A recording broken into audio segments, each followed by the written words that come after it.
Javi, bienvenido. ¿Qué tal, Johnny? Es un gusto enorme estar No, aquí. el gusto es nuestro. Qué país difícil Argentina, ¿no?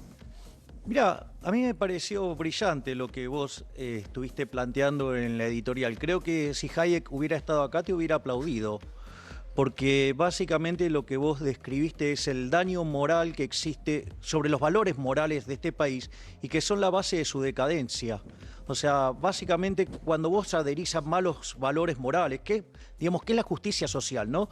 Que es la envidia, el odio, el resentimiento, la violencia, el trato desigual frente a la ley, deriva en un conjunto de instituciones que genera malos resultados. El caso de Argentina es emblemático. A inicios del siglo XX, Argentina era el país más rico del mundo, hoy es 70 y está en caída, y justamente tiene que ver por haber abrazado a estos valores que lo destruyen todo. Es más, las propias definiciones del presidente Alberto Fernández son peor que lamentables. Es decir, porque, a ver, un político de raza, un buen político, le daría vergüenza la pobreza.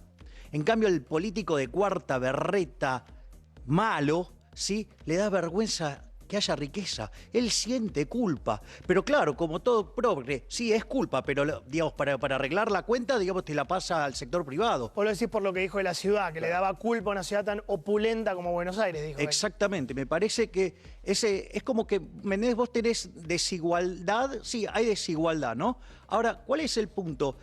Hay desigualdad en inteligencia, entonces si vos matás a los inteligentes, o sea, ¿va a mejorar la sociedad? No, va a ser muchísimo peor. Es decir, aparte, digamos, después el tema de la desigualdad es un tema no menor, porque el problema es, ok, yo te puedo tomar cualquier indicador, el que quieras, el Rawlsiano, el Gini, el que vos quieras, ¿sí? Pero en realidad eso describe una foto y no describe nada del proceso económico subyacente. Supongamos, lo hago con un ejemplo muy fácil y con un indicador que le gusta usar mucho a los políticos, ¿no? Que es el Rawlsiano, el que más tiene contra el que menos tiene. Fíjate esto, vos tenés una persona que gana 99, otra que gana 1. Entonces, ¿vos podés decir que eso es injusto? Digo, el indicador te dice que es 99, pero no sabés nada de lo que pasa atrás, porque si yo te digo que el que gana 99 se rompe todo el día el lomo laburando y el que gana 1 en realidad lo gana de que le saquen la sangre de las uñas de tanto rascarse, ¿me entendés? Y si vos me vas a decir que le vas a sacar 49 a uno y para dárselo al otro para que tengan 50 y 50, eso, digo, no solo que es un robo, porque, digamos, o sea, nadie, digamos, por su propia voluntad paga impuestos, por eso se llaman impuestos, ¿sí? Y quiero, digamos, exterminar la palabra contribuyente. Porque llamar al pagador de impuestos contribuyente es como que el violador llame novia a la víctima. Es decir, lo que hay que entender, digamos, en primer lugar es que los impuestos son un robo. Sí, digo, vos no pagás los impuestos voluntariamente. ¿Me comprendés? Y lo otro que hay que entender es que el político es ética y moralmente peor que el ladrón vulgar. Porque suponete que va una persona caminando por la calle, viene un ladrón, lo roba y lo deja literalmente en traje de Adán. Es decir, ¿qué chances hay que a los 15 minutos vuelva el delincuente y diga, che, mirá, se me pasó la mano, te devuelvo algo? Ninguna. Cero, bien, exacto. Ahora, vamos a este punto.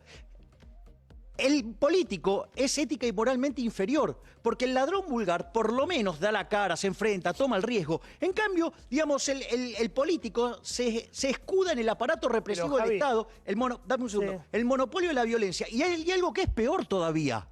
Es un ladrón estacionario, te roba todos los días. Sacá la cuenta cuánto te afanó el ladrón vulgar a lo largo del año y la que te sacó el político. ¿Por qué crees que da culpa al éxito en la Argentina? Porque la ciudad de Buenos Aires, para mí, de lo mejor que tenemos en la Argentina, a mí me da orgullo, no me da culpa. Sin embargo, al presidente le da culpa esta ciudad. ¿Por qué? Bueno, primero es un hipócrita, porque él no vive, digamos, en las peores partes del país, como Formosa, como el Chaco, no vive ahí.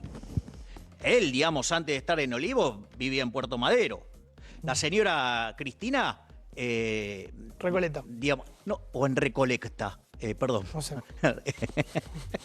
Digo, parece que ese es el barrio preferido de ella. Pero claro. Bueno, es una... Pero vos hablas de una hipocresía. Pero claro que es una hipocresía, porque además lo que hay que comprender es que lo que está ahí es un modelo que te hunde. Porque cuando vos, en realidad... ¿Viste cuando, por ejemplo, hablan de responsabilidad social empresaria?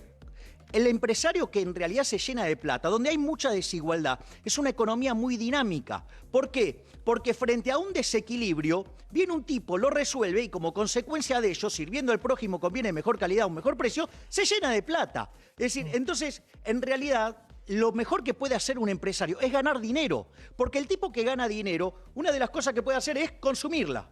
Genera empleo en otras partes de la economía. Claro. Otra cosa que puede hacer es reinvertirla. Entonces mejora el producto y te da un mejor producto, te paga mayores salarios por la productividad, pero al mismo tiempo ofrece productos de mejor calidad a un mejor precio, con lo cual ganan todos. Se derrama. Claro, dame un segundo. Dale. Y lo otro es, suponete que lo ahorra, financia la inversión de otro. Por lo tanto, o sea, digamos, en realidad, la responsabilidad social del empresario tiene que ser ganar plata y cuanto mucho más gane, es un héroe, es un benefactor social. Y cuando vos empezás a castigar las ganancias, primero que sin ningún criterio, porque digamos mirar el Gini, mirar el que quieras, es decir, sin saber de lo que hay atrás del proceso económico, es una locura. Segundo, digo, nada avala el robo.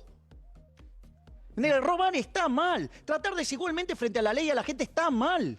Entonces, digamos, si hay algo que ha sido un logro fabuloso del liberalismo es, digamos, el respeto a la propiedad privada y tratar de igual a las personas. ¿Para vos frente está a la en ley. riesgo la propiedad privada en Argentina? ¿Cómo? ¿Para vos está en riesgo la propiedad privada? Absolutamente. Digo, tenemos toma de tierras, este impuesto, no sé. Pero claramente está en riesgo. Digamos, a ver, ¿qué te parece? Digo, ¿cómo la ministra de Seguridad va a decir que ay, no, bueno, eso no tiene nada que ver conmigo? En realidad es porque no le importa. Si vos vas y le expropiás la casa a los Kirchner, vas a ver cómo ahí sí cuenta la propiedad privada. Y esto es muchísimo más grave, porque en realidad, ¿cómo funciona la economía? Esto es muy importante. Suponete que hacemos una transacción, yo te vendo este celular y vos a cambio me das dinero. Eso genera un registro histórico que se llama precio. El precio, digamos, es una señal que se transmite al sistema. Entonces, eso coordina agentes, algunos son compradores, otros son vendedores, ¿sí? Y en ese contexto, si las cantidades demandadas superan la ofrecida, sube el precio o en su defecto baja. Pero todo ese proceso de coordinación, que es lo que hace funcionar a la economía, parte de un supuesto que es: yo te doy mi teléfono, o sea, yo soy el dueño del teléfono y vos sos el dueño del dinero que me estás dando. En ese contexto, cuando vos destrozás la propiedad privada, ya sea o con la intervención del Estado o lo que tiene que ver, digamos, con directamente la expropiación, ¿cuál es el problema? El problema radica que estás destrozando la señal de precios y el sistema descoordina y genera resultados espantosos. Se pierde el precio. Déjame preguntarte algo, Javi. ¿Qué te pareció lo del acuerdo, digamos? ¿Es bueno para la Argentina eso? El anuncio del acuerdo con los bonistas. A ver, yo creo que hay que separar las cosas en partes. Primero, es bueno que Argentina haya salido del default. Argentina estaba en default. Estamos en default, sí. A ver, digamos, vos lo podés definir en distintos momentos del tiempo. Podrías decir que Argentina entró en default en rigor en abril del 2018, cuando no tenía acceso al mercado de deuda voluntario y fuimos al fondo. Macri, digamos, para que por él, sí. claro. O lo podés definir ya de una manera mucho más dura, cuando la CUN se reperfila. O, digamos, a lo largo de todo este año, que digo, el gobierno no paga un mango. Totalmente. ¿Ok? Y en abril, digamos, estabas en default. Es decir, es más, los acreedores podrían haber ido a litigar. Pero como se estaba negociando, digamos, no se litigó. ¿Es bueno que haya un acuerdo? Sí, claro. ¿Por qué? Porque si litigás es un problema enorme, porque además genera un problema. Si te llegan a litigar por una serie, se ejecuta una cláusula que se llama cross default. Está bien, por un pedacito. No seas tan técnico porque... Claro, pero es bueno, pero es que todo el mundo, digamos, te va a venir a reclamar. Eso es muy bueno que hayan hecho eso. Ahora, ¿de cuánto estamos hablando? Del 21% de la deuda. O sea que es un número chiquitito dentro del total de los 323.000 millones de dólares que tiene el país. Uno, eso. Dos, cuando vos mirás la negociación, el gobierno arrancó ofreciendo 39 y los acreedores querían 55. ¿Cuánto pagó? 54,8. Entonces, ¿para qué estuviste 9 meses? Se acercó bastante lo que querían ellos, ¿no? Claro, digo, ¿cuándo se cerró? Cuando le diste lo que querías. Se lo hubieras dado al inicio, probablemente hubieras podido manejar mejor todo el problema del diseño de cuarentena de este gobierno. Hablarle a la gente, lo que le importa, que me parece, es los precios, ¿no? ¿Qué va a pasar con el dólar? ¿Cómo ves su economía doméstica en los próximos meses? Bueno, yo estoy convencido que Argentina va camino a la peor crisis de la historia. Esto yo ya lo dije varias veces, pero digo, cada vez se va confirmando un Milei más. moderado, estamos ante un Milei moderado que nos gusta escuchar. Bueno, si quieren No, el verdadero, ni reprimidos, ni... A ver, pero, ¿por qué digo esto? Porque por un lado vos tenés, hoy, en lo que va del año que acumulás, una caída del PBI del 13%. Sí. En el 2002 la caída del PBI fue del 10,9%. Menos que ahora. Exactamente, primer punto. Ahí te saltó la pobreza O sea, el desempleo del 25% y la pobreza te saltó 57. al 55%, redondeando con un 41% de inflación. Sí. Hoy es verdad que la tasa de desempleo es del 15%, pero ¿qué es lo que pasa? Hay un problema de retracción de oferta. Hay gente que se está quedando sin laburo, pero no sale a buscar trabajo. ¿Por qué? Suponete un tipo en un restaurante, se quedó sin laburo el mozo. Sí. Digo, y ve que está todo cerrando, va a salir a buscar la... No, Porque hay no, cuarentena sí, y además porque no es fácil conseguir laburo. Exacto. Pará, Entonces, en 2001 cayó 11 la economía y este año cayó 13 hasta ahora. lleva 13 acumulado. O sea, 2 PBI, puntos ¿no? más que en 2001. Claro. Exactamente. Bien. Ahora, entonces, y vos ya la pobreza la tenés en torno al 50%, y ahora es donde viene la parte delicada, que es el tema que tiene que ver con los precios. Hoy la inflación en Argentina, en términos anuales, digamos, año contra año, está en el 42%. O sea que estamos parecidos a lo que había en el 2002. El problema es que Argentina tiene un riesgo de hiperinflación. ¿Por qué? A ver, voy a tratar de hacerlo lo más fácil posible. Primero porque Argentina va camino a un déficit fiscal de 8 o 10 puntos del PBI. ¿Con qué lo financia? Con emisión monetaria. Sí. En lo que va del año, financió con emisión monetaria 1.5 billones de pesos. Una locura. Claro. Tampoco había otra, ¿no? Te pregunto. Bueno, sí, bajar el gasto Bueno, público. sí, Pero sí. digo, ok, ya sabemos. La de con ellos con no el se gasto toma. público que tenemos, no. Exacto. Es decir, si me dejas levantar un poquito la vara del cosa, te diría, la única vaca sagrada en Argentina es el culo de los políticos. Sí, Bien. sí, claro. Lo vimos antes con Bien. esos sueldos. Por eso. Entonces, a lo que voy es lo siguiente. De esos 1.5 billones que emitieron en lo que va del año, se esterilizó el 70%, o sea, sacaron de la calle eso. Entonces vos ahora no solo tenés que mirar la base monetaria de 2.3 billones, sino los instrumentos con que sacás esa plata, que son las LELIQs y los pases. Bueno, tenés 2.5 billones. Esto quiere decir que en un lapso de 28 días, si hay un pánico bancario, podés duplicar la cantidad de dinero. Punto 1. Punto 2. Hacia adelante tenés un montón más de emisión monetaria, digamos, o sea, Todesca quiere financiar obra pública, quiere financiar el Procrear, quiere financiar capital de trabajo, quiere financiar, no sé, cualquier cosa, todo se arregla con emisión monetaria. Digo, si fuera así, digamos, o sea, le Imprimimos regalamos todo, fotocopiadoras fabricaríamos. Infinitamente. Claro, exacto. Entonces, básicamente, tenés una explosión de oferta monetaria, por un lado. Por un lado, no hay demanda de dinero, es decir, vos podés emitir sin inflación cuando la gente quiere tener el dinero. Cuando la gente no lo quiere tener, digo, lo que vas a hacer es tirar más nafta al fuego. Es como mandar, digamos, a Nerón a apagar un incendio, es como llevar un lanzallamas. El peso va a valer menos y la gente va a querer más dólares. Exacto. Bueno, pero mirá, esto está muy bien lo que decís, Lucas, ¿por qué? Porque fíjate esto. En la primera mitad del año, el superávit comercial de Argentina fue de 8.000 millones de dólares. O sea que te entraron 8.000 millones de dólares a la economía. El Banco Central perdió 1.500 palos. Claro. Es decir, nadie quiere el peso y está bien que no lo quiera. No. Es una moneda despreciable. Es la moneda que emite el político argentino. Por ende, no puede valer ni excremento porque esas basuras no sirven ni para bono. Como que no te gusta el peso argentino. Claro, no estás muy a favor del peso, ¿no? Pero bueno, digo, a ver, hagamos una encuesta acá. Les compro a cualquiera de ustedes a 30 años a tasas subsidiadas en peso. A ver quién me vende la casa. No, está claro que el peso no es una. No funciona como Ahora, reserva de valor. ¿Nos queda otra que fabricar pesos? No.